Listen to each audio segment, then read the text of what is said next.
I want to welcome those who've tuned in over the last minute or so.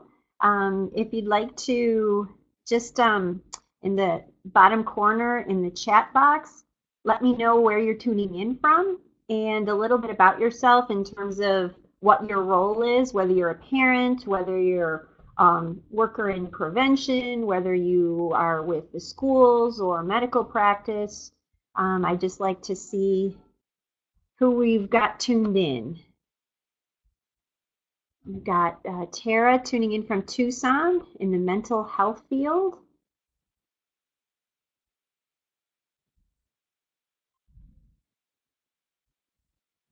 Oh, and somebody else with similar name, Tara, different spelling, tuning in from Arizona, who has a dual role, probation and a mom. I'm glad that I've got people tuning in with multiple roles because we're going to be talking about ways that we can work together regardless of what our role is, whether it's community member, whether schools. Let's see. I've got a dad tuned in who's in a marketing company, prevention professional from Casa Grande, Arizona, Flagstaff in prevention.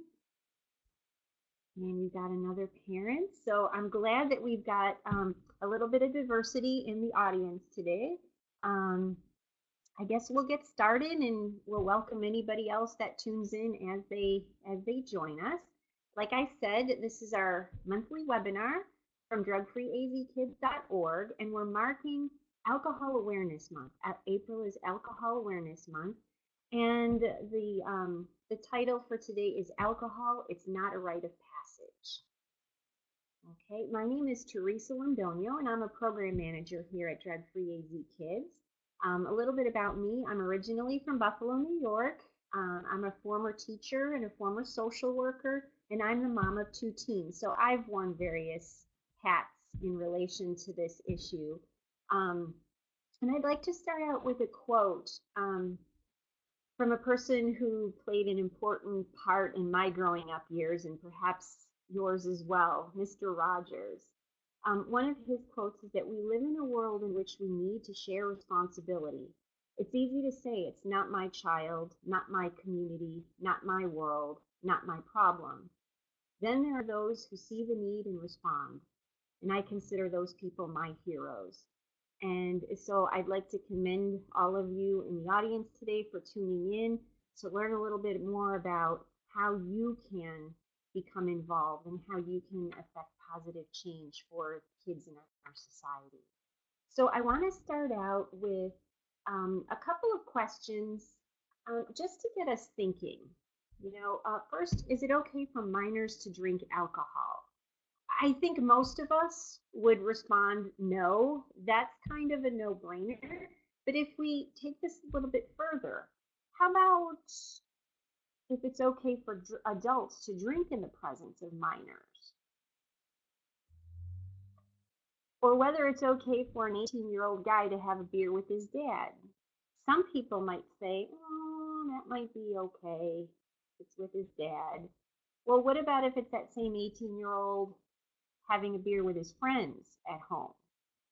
Maybe dad is present or maybe dad's not present. And from there, it's kind of a slippery slope. Well, then would it be okay for that same 18-year-old to have a beer with friends away from home? So there's a lot of things that we need to consider in terms of what influences our opinions, our beliefs, and our values regarding what's okay and what's not. Sometimes some of the things that influence us aren't necessarily apparent. We might not be aware. And so if we take a few minutes and think a little bit deeply about what things have influenced our assumptions about these things, and then consider what the influences are on our kids' decisions about whether to drink or whether not to drink. Okay, some of the two of the most important things that weigh in on whether a kid will decide to try drinking or not is the perception of risk and the perception of social acceptability. For kids, there's a barrage of influences surrounding them all the time. And if we consider that the kids today are the first generation that's growing up with this constant access or near constant access and instant exposure to media, they are influenced much more heavily than previous generations ever were. They're having frequent messages that form their ideas about how safe something is or how acceptable something is, whether it's among their friends or whether it's, how it's considered in society in general. So today we're going to talk a little bit about what the trends are regarding alcohol use among youth, what the risks are, and what we can do about it. Okay, so first, considering the trends. A lot of you may have heard about the new form of alcohol that's going to be available in many places. I know that this is very controversial, and a lot of places are trying to ban the accessibility of this substance. But it is going to be available in many places, and it's going to be accessible to young people. In this form, it can be easier to conceal. It can be sprinkled on food, and it can be snorted, so it can be used in new and different ways. Another concern is that it may fall outside existing legislation, depending on whether or not the language is broad enough to cover alcohol in this form. As of February 2015, only 3 states had statutes or regulations explicitly addressing alcohol in this form. And at that time, it was Alaska, California, and Delaware. So this is kind of uncharted territory. So it's important that if this is going to be out there and our kids are going to be exposed to this new form of alcohol, that we be educating them about the dangers involved. Another thing to consider is something called supersized Alcopops. Okay, there are 3 types of this kind of product. One is malt flavored beverages. Another is a spirits based. They're pre-mixed and ready to drink. And there's also the supersized Alcopops. And these contain the equivalent of 4 to 5 alcoholic drinks. And according to an online study of more than 1,000 respondents, and these were respondents between the ages of 13 and 20, who had indicated that they had had at least 1 alcoholic drink in the past month, that among those who drank these types of beverages, they were more than 6 times as likely to say that they had suffered an alcohol-related injury. So consuming 2 or more of these flavored beverages was strongly associated with an episode of heavy drinking, fighting, and again, the alcohol-related injuries. Okay. Also, among kids today, there's a tendency towards binge drinking. Adolescent binge drinking can disrupt gene regulation and brain development in ways that promote anxiety and excessive drinking behaviors, and that can persist into adulthood. And this is according to a new study supported by the National Institute on Alcohol Abuse and Alcoholism. So the effects of the way kids are drinking can last into adulthood and can have lasting effects that affect their quality of life as they move into adulthood. Okay, some more of trends. The average age of first-time drug use and alcohol use in the state of Arizona is 13. Okay. Nationally, the average age of first use for boys is 11, and for girls is 13. 2/3 of Arizona teens have used alcohol by the time they finish high school. And people who have had their first alcoholic drink at 14 or younger are 6 times more likely to develop a drinking problem than those who wait until they're of legal age. Okay? The good news, however, in all of these disturbing trends, is that kids whose parents have talked to them about the dangers of drugs and alcohol are up to 50% less likely to use. And kids who do not use drugs and alcohol report that one of the main reasons for their choice not to use is that they don't want to disappoint their parents. So parents, you have really important influence over your kids. We talked about the barrage of influences that are hitting them from all sides through technology. You also have a very important influence, and that can counter the negative influences that they're getting elsewhere. So even though it might not seem that your kids are listening to you, they might roll their eyes or whatever, the reality is that they report that what you have to say and what you value really does matter to them. Okay, so if we take a look at underage drinking today, binge drinking, okay, we talked about that a little bit. Studies have shown that people who start drinking before the age of 15 are 4 times more likely to become alcohol dependent at some time in their life. Okay, young people consume more than 90% of their alcohol by binge drinking. So that is the common way that kids are consuming alcohol. The National Institute of Health news release informed about a study that shows that binge drinking in adolescents actually causes changes in the brain's emotional center that can lead to alcohol dependence and anxiety disorders into adulthood. And we'll talk more about the importance of such research later on in the webinar.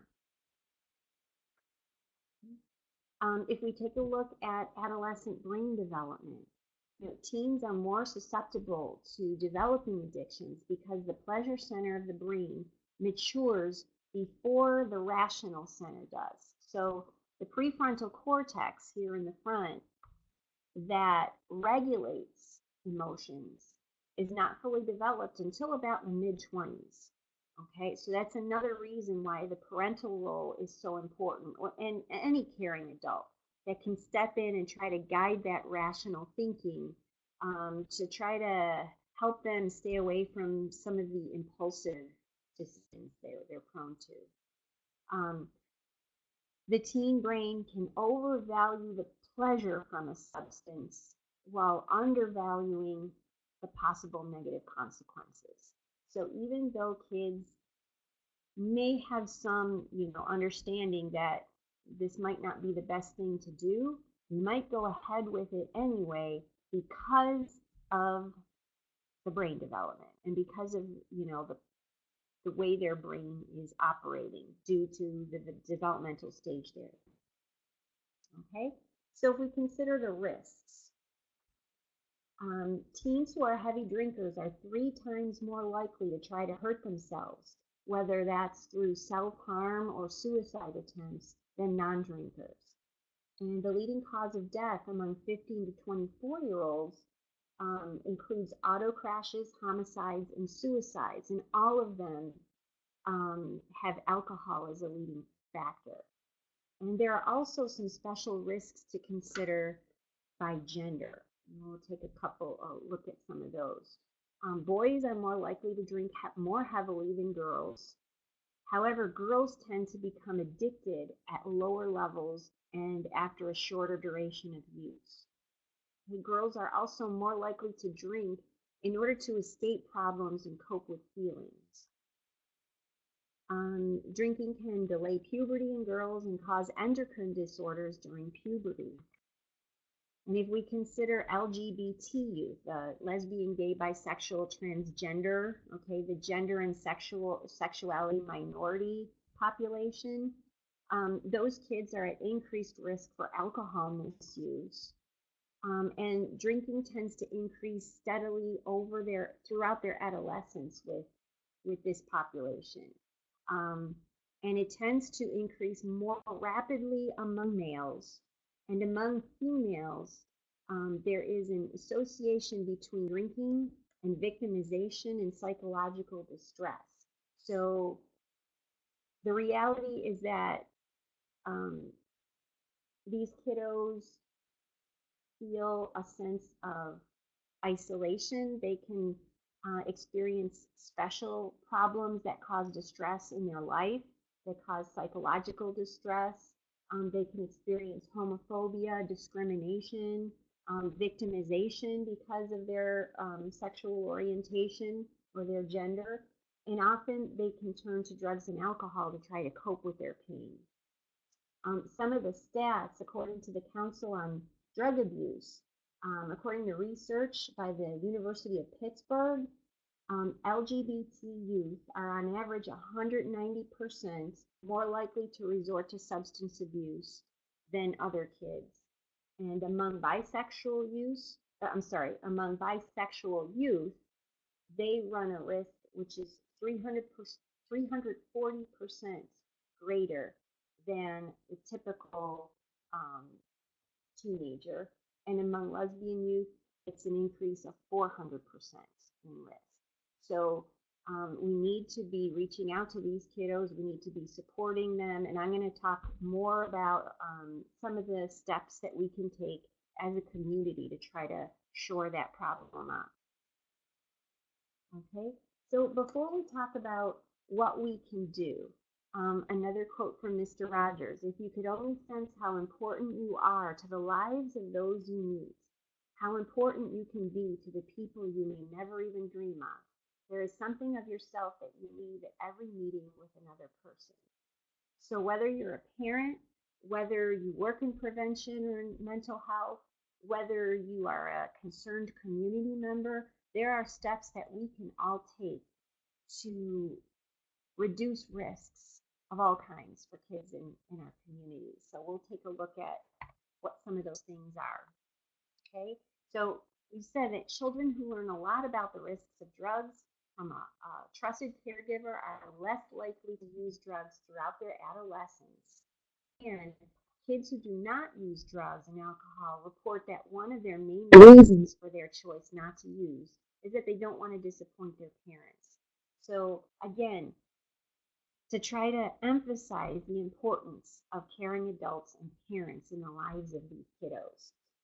According to the 2014 Arizona Youth Survey in Mercer, Maricopa, 60% of Maricopa County teens reported that they choose not to use substances due to parental disapproval. And again, those are statistics that are reported directly from the kids themselves. So we take a look at what we can do. What can we do regardless of what our role is? Okay, there are different layers of protective factors that we can work to lay a foundation for our kids. The first level is community and societal levels. We can do things at that level which will reduce risk. The interpersonal level, where we're talking about the relational aspect between a caring adult and a young person. And then at the individual level, what kind of tools will the child, him or herself, need in order to remain free of these risks. Okay, so if we look at community and societal first, these are things that involve public policy, messaging in the media, the availability of safe outlets for kids, places where they can go, where they have healthy challenges available to them, and also the importance of funding research for prevention and treatment. We can advocate for laws that will reduce the accessibility and availability of alcohol to minors. So some examples of this would be social host liability laws that exist in some communities. Again, funding, working towards gaining funding for programs like juvenile drug and alcohol court, diversion programs, healthcare, intervention, treatment, recovery services, prevention programs, things like that. Regarding messaging, youth are exposed to so many influences that sway them to believe that alcohol is cool or funny or it's just what people do.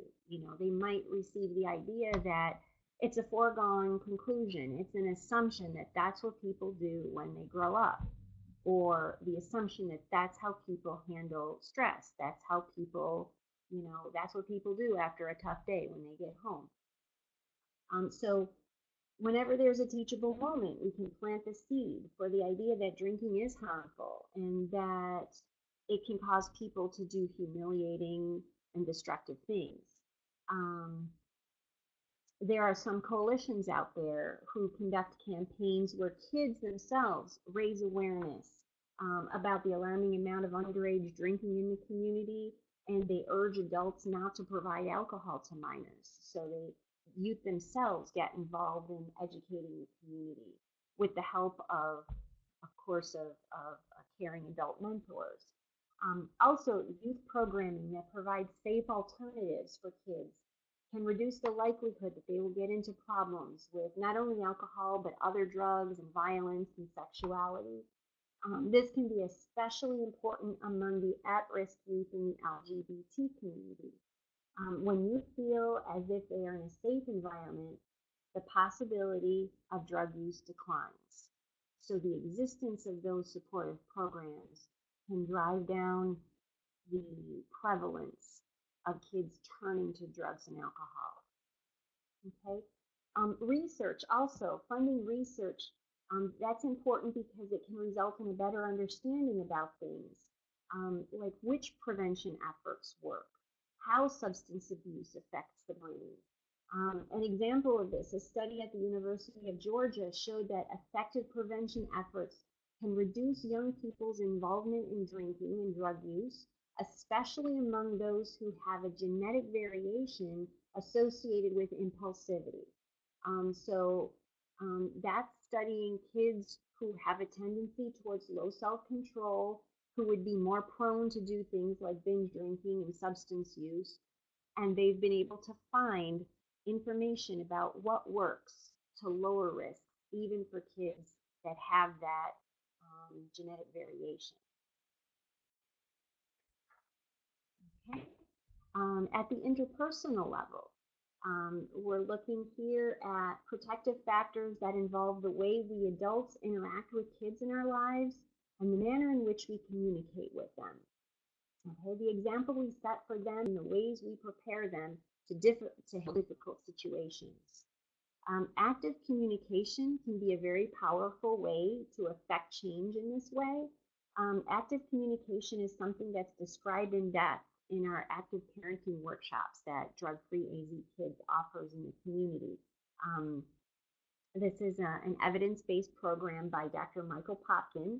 And in that program, we outline 5 steps: listening attentively, connecting the teen's emotions to the situation, okay, brainstorming and evaluating alternatives, the importance of giving them encouragement, valuing them for who they are, not for what they can achieve, and following up later, maintaining that connection that will follow them through, so that if they are dealing with a certain situation or a certain problem, they get support from a caring adult.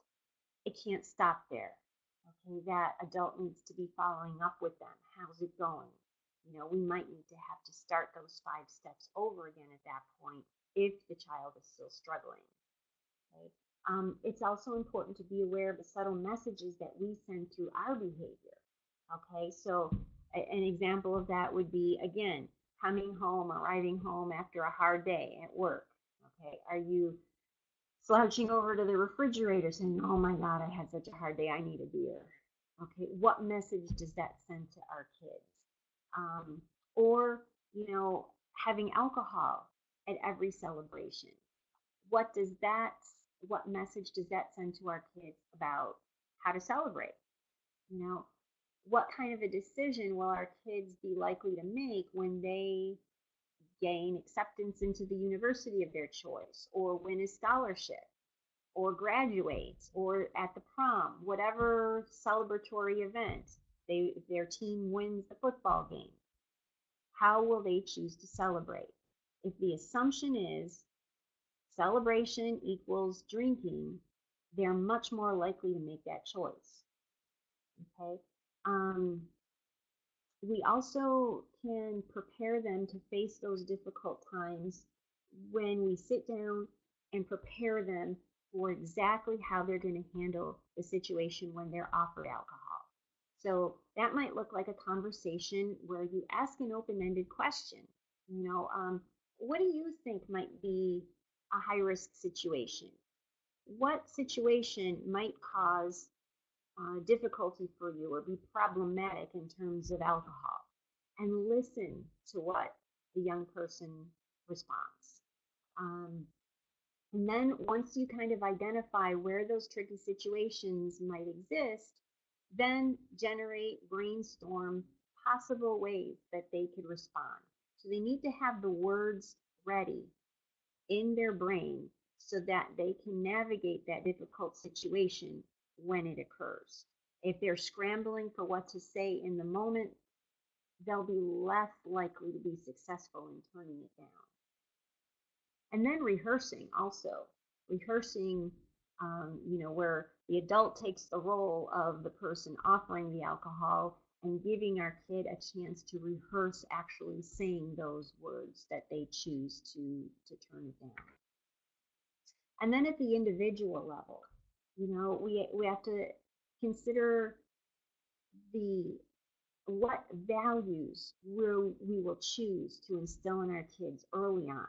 Okay, preferably we'll be starting this as early as possible, even in the preschool years, building their self-esteem and valuing them for who they are. So when they possess values like respect, responsibility, assertiveness, self-esteem, courage, okay, those can all be protective factors for them. When a teen has high self-esteem, they're far less dependent on the opinions of their peers, and therefore they're less likely to fall prey to peer pressure. They'll be making healthy decisions based on what they decide, not on whether they're trying to please their peers. And then also, when we value our kids for who they are instead of what they achieve, we can build that sense of self-esteem. So they'll be more likely to be able to say comfortably, no, that's not for me. Okay. Also, we can be having those prevention conversations early and often with them. We need to be clear that we do not want our kids experimenting with alcohol. Okay. A lot of times kids might assume that their parents wouldn't want them to drink, but they need to hear it stated clearly and explicitly. Okay. We need to have a family policy or a contract, a no-use contract among all members of the family. So that looks like an agreement among all family members to abide by the expectations agreed on by everyone. So you get everybody's buy-in. Okay. Also, identifying logical consequences if the rules are not followed. So the family sits down and determines what those logical consequences would be ahead of time. Okay, that way the parent is not scrambling in the moment when they're upset or panicked when they find out their child might have made a wrong decision and tried alcohol. It will help them to respond much more effectively in order to get their kid on the right track again. Okay? And then ways that we can help build resilience in our kids. Okay, we need to be the askable parent or the askable adult in a young person's life. Again, through the use of active communication, prevention conversations where we're educating our kids about the reality of the dangers involved with alcohol and clearly spell those dangers out. Disabuse them of any misinformation that they're likely to hear in some of the other influences out there. And also forming a rescue plan. Plan with your child in advance for the possibility that they might end up in a situation where they need to get out of. Having a code word or a code phrase can help them if they're in a situation where they might feel embarrassed to call you and ask you to pick them. And that's something that you can, again, brainstorm with them listen to their ideas. What would they be comfortable with? What would work for them? Because there's no one size fits all in this respect. Okay. Also, I encourage you all to check out all the resources and tools at our website, DrugFreeAZKids.org. We have Spanish language resources there, information on how to have prevention talks with your kids, depending on what their developmental level is or their age. There's a drug guide where you can get information on the most common drugs that our kids are exposed to, so you can educate yourself so that you'll be prepared to gently correct any misinformation that your kids might have. There's information on understanding the teen brain. So if you want to go a little bit more in depth than what I talked about here about what's really going on as our kids are developing in the adolescent stage, that's there. There's an intervention guide for parents or adults who find out that a child is experimenting with drugs or alcohol, and kind of walk you through what your options are and help you intervene appropriately and effectively. There's also a treatment guide that explains your options with treatment, treatment locator, and information on our scheduled workshops. Again, those free parent workshops that um, can be so helpful. Also, I'd like to take a few minutes to ask you to fill out a survey before I give you my contact information.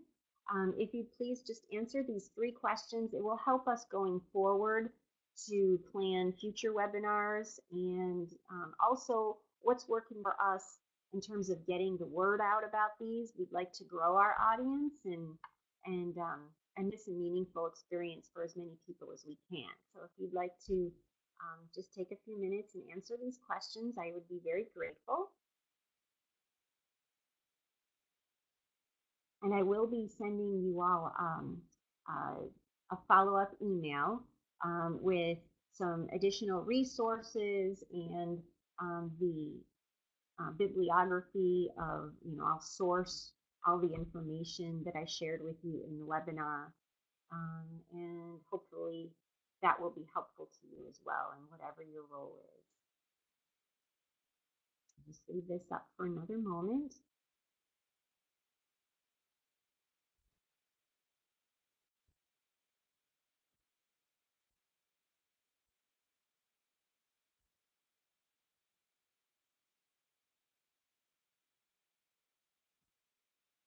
Okay, and I will then take you to my contact information. If you have any follow-up questions, oh, I see the second question is not allowing me to choose an answer. Well, hopefully, if there was any problem with that survey, we'll try to, I'll see if I can work with my colleague Justin, and we'll see if we can include that in the follow-up email so we can capture all of your feedback, because we want to make sure we get that.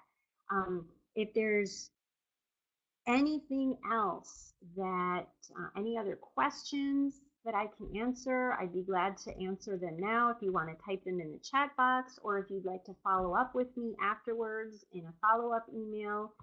Here's my information. I'm available anytime to answer any questions.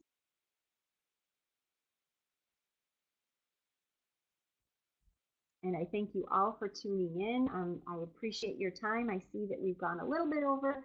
I thank you for your patience and your interest. And I invite you to tune in next month. Again, these will be monthly free lunchtime webinars, and we will be offering one. We'll get the word out to you again in that follow-up email. So thank you so much.